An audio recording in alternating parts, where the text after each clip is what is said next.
জিলহজ মাসের চাঁদ ওঠার সাথে সাথেই প্রত্যেক মানুষের জন্য 3টি কাজ করা সুন্নত এবং 3টি কাজ করা ওয়াজিব। আমি আপনাদেরকে কোন ভাষা দিয়ে বোঝাবো? এটা অত্যন্ত ফজিলতপূর্ণ একটি মাস।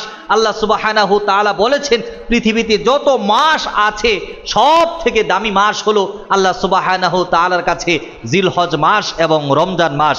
এই জিলহজ মাস আমাদের সামনে চলমান রয়েছেন। এই জিলহজ মাসের চাঁদ উঠলে 3টি কাজ সুন্নত এবং 3টি কাজ ওয়াজিব। 3টি কাজ সুন্নত। নাম্বার 1 হলো জিলহজ মাসের চাঁদ ওঠার সাথে সাথে কুরবানি দেওয়ার আগ পর্যন্ত যারা কুরবানি দিবে প্রত্যেক মানুষের জন্য নখ কাটা, দাড়ি কাটা, মুছ কাটা, চুল ছাটা, এমনকি নাভির নিচের পশম, বগলের নিচের পশম না কাটা সুন্নত রয়েছে। আওয়াজ দিয়ে বলুন সুবহানাল্লাহ। শুধু তাই নয়, কত উলামায়ে কেরাম বলেছেন যারা কুরবানি দিবে বা যারা কুরবানি দিবে না, এই সুন্নত আমলটা প্রত্যেকের জন্যই নির্দিষ্ট রয়েছে। সুবহানাল্লাহ বলুন। নাম্বার 2 আরেকটা সুন্নত রয়েছে। আল্লাহর নবী সাল্লাল্লাহু আলাইহি ওয়াসাল্লাম বলেছেন, জিলহজ মাস যখন আসবে 1 থেকে 9 পর্যন্ত প্রত্যেকটা মানুষ যাদের সামর্থ্য আছে তারা যেন রোজা রাখে।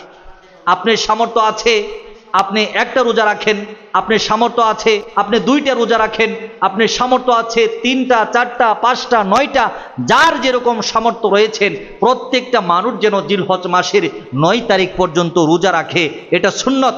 নাম্বার 3, প্রত্যেক মানুষ যেন এই জিলহজ মাসের বরকতে তারা যেন আল্লাহ সুবহানাহু তাআলার কাছে ফরজ ইবাদত করার পাশাপাশি বেশি বেশি নফল ইবাদত, তেলাওয়াত, দুরুদ, জিকির, বিভিন্ন দান, খয়রাত, সদকা যেন তারা বেশি বেশি করতে থাকে। এই 3টা হলো সুন্নত। এখন আমরা জানবো জিলহজ মাসের মধ্যে 3টা ওয়াজিব রয়েছে। ভাই আমার, কয়টা ওয়াজিব? 3টা ওয়াজিব। পর 1, জিলহজ মাসের 9 তারিখ ফজর থেকে নিয়ে জিলহজ মাসের 13 তারিখ আসর পর্যন্ত এই যে 20, 21, 22, 23 ওয়াক্ত ফরজ নামাজ, এই ফরজ নামাজের পরে প্রত্যেক পুরুষ মহিলা জামাতে পড়বে, আলাদা পড়বে। যেখানেই নামাজ পড়বে পুরুষরা উচ্চ সুরে একবার তাকবীর পড়বে, মহিলারা নিম্ন সুরে একবার তাকবীর পড়বে। এই 9 তারিখের ফজর থেকে 13 তারিখ আসর পর্যন্ত 23 ওয়াক্ত না ফরজ নামাজের পরে একবার তাকবীর বলা ওয়াজিব। তাকবীরটা আপনারা সকলেই জানেন, আল্লাহু আকবার, আল্লাহু আকবার, লা ইলাহা ইল্লাল্লাহু, আল্লাহু আকবার, আল্লাহু আকবার, ওয়ালিল্লাহিল হামদ। এই তাকবীরটা পড়া একবার ওয়াজিব প্রত্যেক মহিলা এবং পুরুষের জন্য।